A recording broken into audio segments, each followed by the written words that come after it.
Mapagpalang araw mga kasawlo, kumusta po kayo? Kumusta po ang lahat? Oy, right? Makamudidara pakpos. Makamudidara kanta-kantayat herak-terak ya po. Ayan. Nakapamalengke na po pala tayo dahil Sunday po ngayon. Ayan, yung pa-order natin ay quesadilla. Quesadilla po ba yung pronunciation nun? At saka shawarma. Maraming salamat po sa mga repeat customers natin. Lalo na sa mga kapitbahay ko. Ang dami nating pa-order sa mga kapitbahay natin ngayon. Ayan, niluluto ko na po pala yung ano natin. Wala tayong masyadong cooking vlog or tinda vlog po na mga kasawlo. Kasi po alam nyo yung, ewan ko, basta, pati nga mag-voiceover, tamad po ako ngayon eh.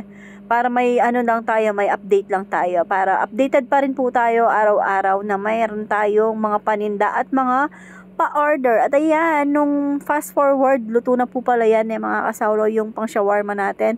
At nakapagtinda na po tayo. Praise all to God po, sold out po yung ating shawarma. Ubus po lahat. Naubusan din tayo ng ano dyan. Alata naman po dun sa griller natin.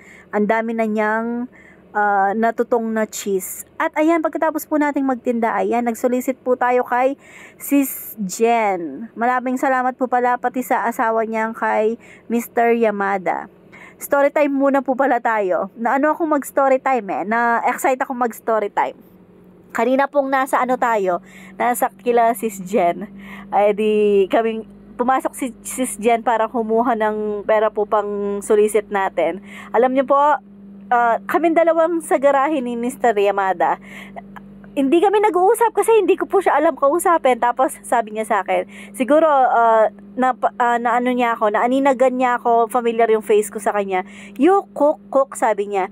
Yes sir, I'm the one who deliver food here. English improving.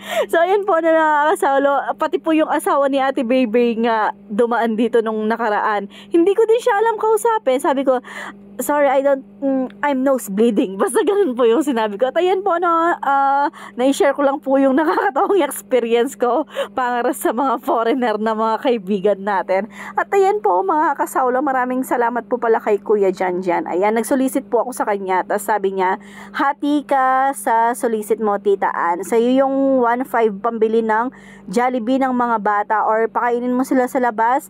Tapos yung 1.5 ay binigay po pang solicit sa atin. Kasi may event po tayo na Zumba Showdown sa darating na August 11. Sa mga taga-Porac po, manood po kayo mga kasawlo. Wala po tayong masyadong anong tawag dito, video today. Basta yung galap lang po natin ngayong araw, yun yung binidyohan ko.